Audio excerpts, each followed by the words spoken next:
Here's something that happens almost every time I mention where I live. The person in front of me goes quiet for half a second, not confused, calculating, running through every fragment of Malaysia they've ever absorbed. A news headline, a comment someone made at a dinner party, a vague mental image built from nothing solid. And then the questions start. Is it safe over there? Isn't everything really restricted? Can you even get decent food? Or, a drink? But it's not the questions that get me. It's the certainty behind them. People don't ask about Malaysia the way you ask about somewhere unfamiliar. They declare things, as if they've already been, as if they know. They don't. And here's what I've realized after actually living here. Malaysia isn't just unknown. It's actively misjudged, and it's been misjudged for a long time. So today I'm dismantling 7 of the biggest myths people hold about this country. Not from a tourist brochure, not from a weekend visit, from daily life, from experience, from actually being here. By the time we're done, I'd bet good money your picture of Malaysia looks completely different. Before we get into the lies themselves, we need to talk about why they exist, because this part is actually important. Malaysia has what I'd call a visibility gap. It doesn't chase global attention. It doesn't flood social media with polished campaigns. It doesn't lobby to be on every top 10 countries to visit list. While other nations are aggressively curating their international image, Malaysia is just existing, quietly, functioning, getting on with it. And when a country doesn't control its own narrative, other people write it for them. Most of what people believe about Malaysia comes from one lazy mental habit, lumping it in. It gets tossed into a generic category called Asia and judged from there. Muslim majority must be strict. Southeast Asian must be chaotic, not constantly trending, must be behind. Every single one of those assumptions collapses the moment you show up. Malaysia is one of the rare places where daily life actually runs. The infrastructure works. The cities breathe. People from wildly different backgrounds share space without tension. It's not perfect, nowhere is, but it functions in ways that genuinely surprise people who arrive with low expectations. The problem isn't Malaysia. The problem is that Malaysia refuses to perform for an outside audience, and that silence gets misread as absence. So let's correct that, starting with the biggest myth of all. Lie 1, Malaysia is a strict Islamic state. You can't really do much there, right? I've heard variations of this more times than I can count, and I understand where it comes from. Malaysia is a Muslim-majority country. Around 60% of the population identifies as Muslim. For many people outside the region, that single fact triggers a mental shortcut.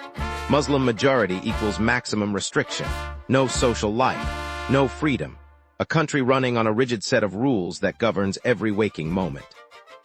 Here's the reality check. Malaysia is constitutionally a secular state, and beyond the legal technicality, it is one of the most genuinely multicultural places I have ever set foot in. Walk through Kuala Lumpur on any given afternoon and you'll pass a mosque, a Hindu temple, and a Christian church, not as a carefully staged display of tolerance, but simply because that's how the city was built. That's how life works here. Friend groups are mixed, offices are mixed, neighborhoods are mixed, and what strikes newcomers most, what struck me most, is how completely unremarkable that mixing is. Nobody is checking your beliefs at the door. Nobody is asking questions. There's no undercurrent of judgment about who you are or how you live. It's not loud, performative tolerance. It's just people living alongside each other, calm, unbothered, relaxed. Compared to some places in Europe where difference creates visible friction, Malaysia feels like a breath of fresh air. Lie 2, Malaysia is a third world country. This one lands differently depending on who says it. But the image behind it is always the same: crumbling roads, outdated systems, the sense that you're stepping back in time. Let me paint you a different picture. Kuala Lumpur has a skyline that competes with any major global city. The rail network is clean, punctual, and connected. The highways are smooth. The airports are world-class. The hospitals are modern. The business districts look like someone copy-pasted Singapore and gave it a warmer personality. Day-to-day life here runs on apps and cashless payments. Deliveries arrive fast. Utilities work. When something breaks, it gets fixed. I'm not describing a developing nation on its way up. I'm describing a functioning modern city that happens to be dramatically underestimated by people who have never visited. And this is the part I want people to hear clearly. There are aspects of daily life in Kuala Lumpur that are more efficient than what I experienced in Western Europe. Not in every category, but in enough of them that the third world label becomes almost embarrassing once you're here. The mistake people make is treating not Western as a synonym for underdeveloped. Those are not the same thing, and Malaysia is proof. Lie 3, nobody speaks English. Of all the myths on this list, this might be the one I was most prepared to encounter, and the one that never materialized. English in Malaysia isn't a backup language or a tourist courtesy. It's embedded in daily life. It's taught in schools from a young age. It's the language of business, of signage, of casual conversation between strangers who don't share a mother tongue. From the first day I arrived, I was waiting for the language barrier to show up. I'm still waiting. Ordering at a hawker stall, navigating a hospital, asking for directions, having a real conversation, jokes, sarcasm, the kind of back and forth that actually tells you whether you can connect with someone. All of it, in English, without friction. But here's what makes Malaysia genuinely remarkable in this area. It's not just that people speak English. It's that many Malaysians casually move between 3, 4, sometimes 5 languages in a single day: Malay, English, Mandarin, Tamil, a dialect or 2. The linguistic range here is extraordinary. For anyone moving to Asia and worried about isolation, Malaysia removes that fear almost immediately. You can be yourself here. You can communicate. You can belong. And that's rarer than most people realize. Lie 4, East Malaysia is backwards. Here's a myth that's partly born from ignorance of basic geography. A huge portion of people who claim to know Malaysia don't realize the country exists in 2 physically separate parts. There's West Malaysia, the peninsula home to Kuala Lumpur and Penang. And then there's East Malaysia, sitting on the island of Borneo, sharing land with Brunei and Indonesian Kalimantan. Because East Malaysia rarely makes international headlines, the assumption is that it's stuck somewhere in the past. Remote, underdeveloped, left behind. The truth is more interesting. Cities like Kuching and Kota Kinabalu have modern airports, functioning hospitals, growing business districts, and improving infrastructure. They don't look like Kuala Lumpur, and they're not trying to. East Malaysia is developing on its own terms, at its own pace, with its own identity. And for many people, that's the appeal. Life there moves slower. There's space. There's quiet. There's nature in quantities that are genuinely staggering, ancient rainforests, wildlife that doesn't exist anywhere else on Earth, coastlines that haven't been overrun by mass tourism. The region is quietly becoming one of Southeast Asia's most compelling destinations for sustainable investment, ecotourism, and people looking for something other than another Instagram-famous city. East Malaysia isn't behind. It just chose a different direction. Lie 5, Malaysia is dangerous. This myth does real damage. It stops people from visiting. It distorts the conversation before it even begins. So let's be straight about it. No country on earth is crime-free. Malaysia isn't either. Petty theft happens. Scams targeting tourists exist. Pickpockets operate in crowded areas. These are facts, not secrets, and being aware of them is just basic common sense travel anywhere in the world. But violent crime, random attacks, the kind of street-level aggression that keeps you tense walking home at night, genuinely rare, not rare for Southeast Asia, rare by any global standard. The safety formula here is the same one that works everywhere. Don't wander into poorly lit areas alone at night. Don't make your valuables obvious. Read the environment you're in. That's it. That's the whole strategy. What I can tell you from experience is that Kuala Lumpur, at street level, feels calm. People move through the city without that low-grade tension you sense in certain European capitals.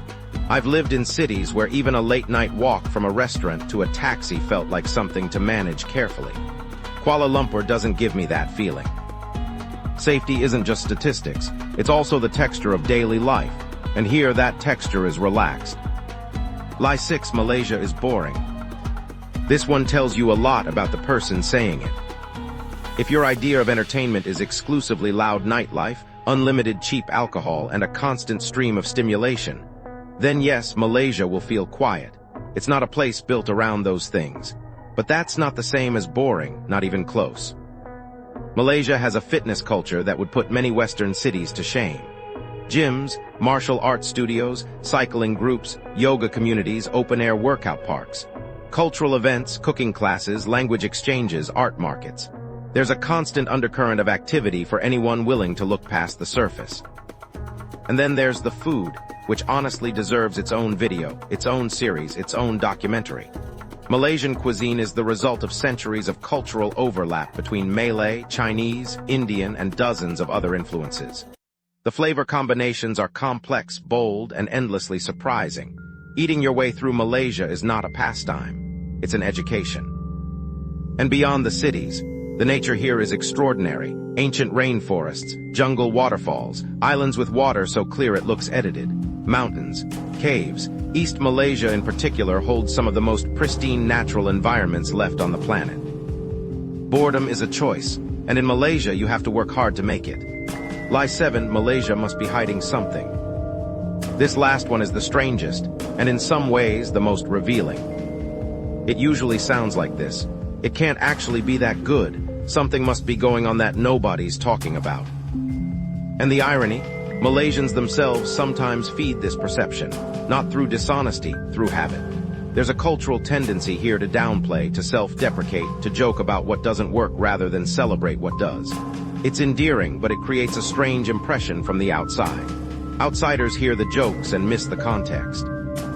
The reality is that Malaysia operates on a philosophy that's quietly rare in today's world. It values function over hype. It prioritizes livability over spectacle. It doesn't need your attention to feel good about itself. And that quiet confidence gets misread as concealment.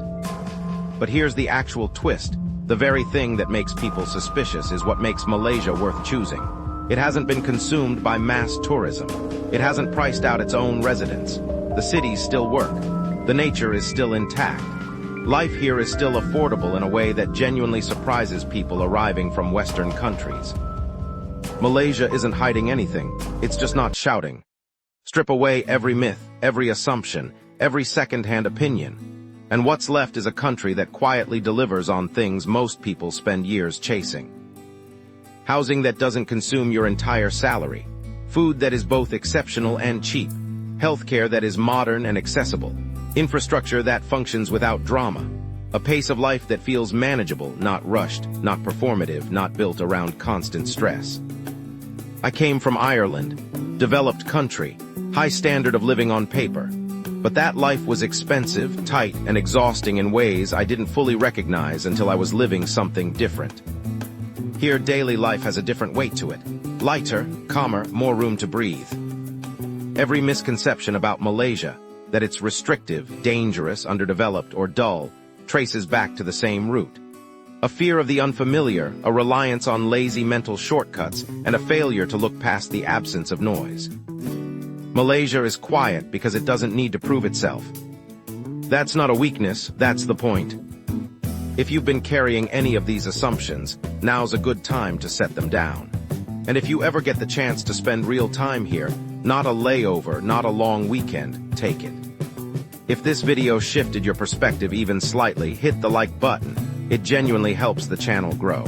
And drop a comment below, which of these 7 myths hit closest to home for you.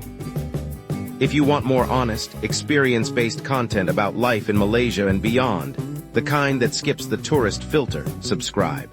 There's a lot more ground to cover. See you in the next one.